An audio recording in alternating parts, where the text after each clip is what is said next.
114 말씀은 37장에서부터 예레미야 37장에서 39장까지 함께합니다. 여호와의 목소리에 순종하소서 말씀 제목으로 한번 정해봤는데, 먼저는 이제 37장에 가면 그 왕이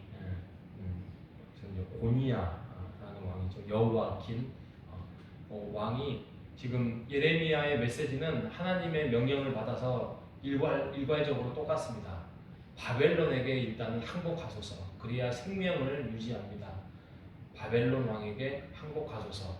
근데 끝까지 항복하지 않습니다. 대신 이웃나라 애국을 의지합니다. 그럼에도 불구하고 하나님의 말씀은 그러지 마라.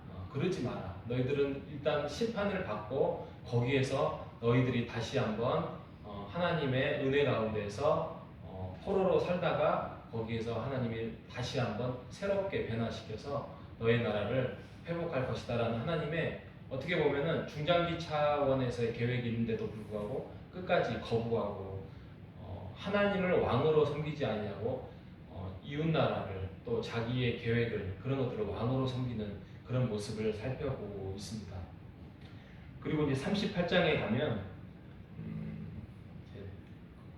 그런 예레미야를 구덩이에 가두지요. 왕이 신하들이 구덩이에 가둬. 그래서 이제 굉장히 어려움에 처한데 거기에서 이제 에벳 멜렉이라는 그 왕궁의 내시가 나타납니다. 어떻게 보면 왕의 편이지요.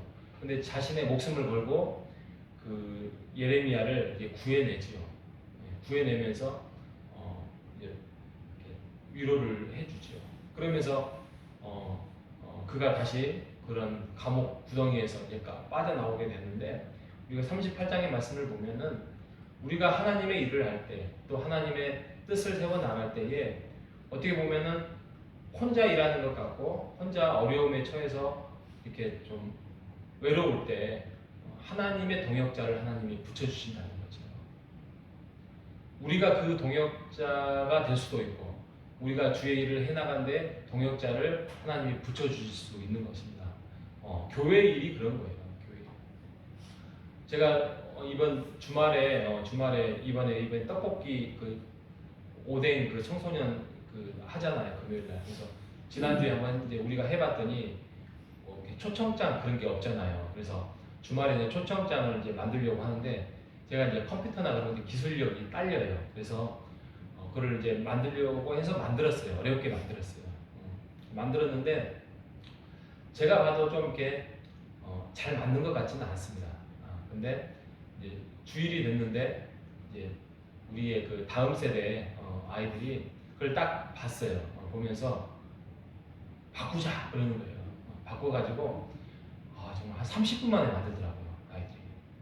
그래서 이제 한번 보십시오. 금요일에 한번 보시면 아주 심플하고 정말 그 눈높이에, 우리 청소년 눈높이에 그 만들어지는 모습을 딱 보면서 그것을 다 처음에 만든 것을 200장을 다 만들었는데 이제 어떻게 보면 그게 폐기잖아요. 근데 얘네들을 주일날 오후에 다시 또 200여 장을 만들고 자르고 하는데도 기분이 좋더라고요.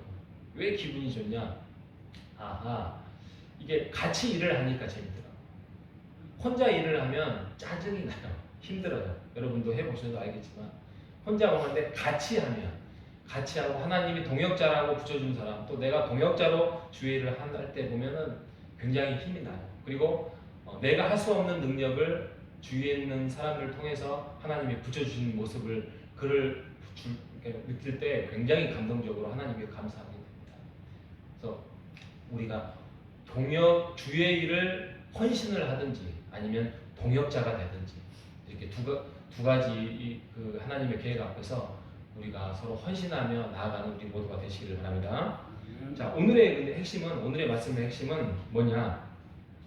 여호와의 목소리에 순종하소서라고 이제 제목을 정했잖아요. 그 시드기야가 이제 왕인데 시드기야 왕이 왜 항복을 하지 않을까? 바벨론에게 왜 항복을 하지 않을까? 우리가 왜 항복하지 않을까? 근데 여기에 말씀이 나와 있어요. 19절에 38장 19절에 보면 갈대아인들, 바벨론이에요. 갈대아인들이 내가 항복을 하면 나를 조롱할까노라 라고 말해요. 조롱할까. 그러니까 내가 그래도 왕인데 내가 항복을 하면 나를 왕으로 인정하지도 아니하고 또 나를 수치를 주고 조롱할까. 그렇기 때문에 내가 애굽을 찾고 내가 다른 사람과 다른 계획을 세우고 있는 거지. 너는 왜 끝까지 나를 도와주지는 못할 만큼 예레미야 너는 항복하라고 하느냐. 예레미야는 똑같이 말합니다. 이건 하나님의 뜻입니다. 하나님의 계획입니다. 그리고 당신은 당신의 그 조롱에 그 목매이지 말고 왕으로서 책임을 다하십시오. 왕의 역할은 하나님의 뜻을 받드는 것입니다.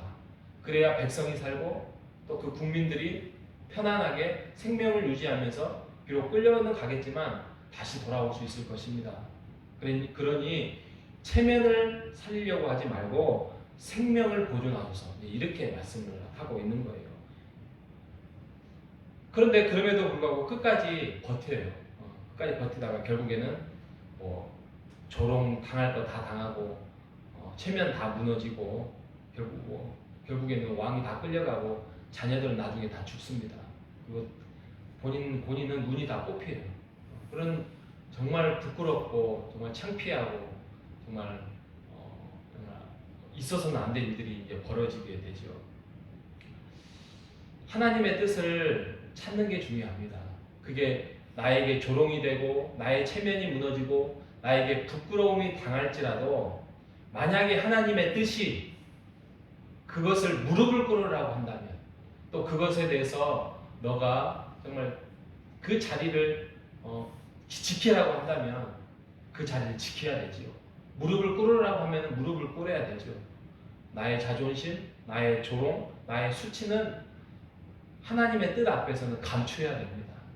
우리가 오늘 하루도 살아가면서 우리가 수많은 그 여러 가지 사건과 상황 속에서 일이 전개될 것입니다. 그때에 우리가 하나님의 뜻이 무엇이냐, 이거 찾는 거 무지 어렵습니다. 어떤 사건과 상황 속에 놓였는데 이때 하나님의 뜻은 무엇이지? 못 찾습니다. 그렇기 때문에 우리가 늘 깨어서 기도해야 된다는 거죠. 하나님의 늘 깨어서 기도하면서 말씀 안에서 여호와여 목소리에 순종하소서, 여호와여 내가 주의 목소리에 순종하겠습니다라는 그런 다짐을 가지고 늘 깨어서 기도하고 단련하고 근력을 키워놔야만 어떤 사건과 상황 속에서 긴장하지 아니하고 딱 섰을 때 하나님의 뜻에 우리가 순종할 수 있는 것입니다. 그렇기 때문에 우리가 기도해야 되고 그렇기 때문에 말씀을 가까이 해야 된다는 것입니다.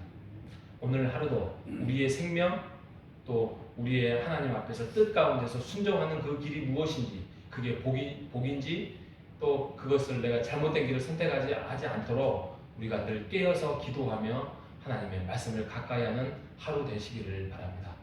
오늘 하루도 우리가 하나님을 왕으로 순종하는 하루가 되시기를 주님의 이름으로 축복합니다. 하나님 아버지 감사합니다.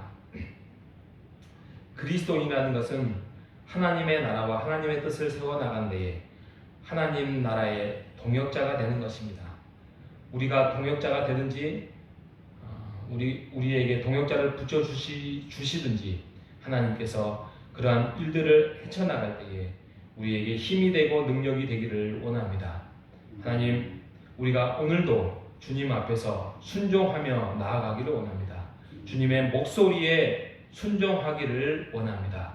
우리가 조롱, 수치, 부끄러움, 두려움 이런 거에 우리가 물러나고 하나님의 뜻을 세워나가는 그래서 우리의 체면과 조롱이 당할지라도 우리가 무릎을 꿇을 때는 무릎을 꿇고 생명을 다하는 그날까지 주님의 뜻을 이루어 나가는 하루가 될 수 있도록 인도하여 주옵소서. 살아계신 예수님의 이름으로 기도합니다.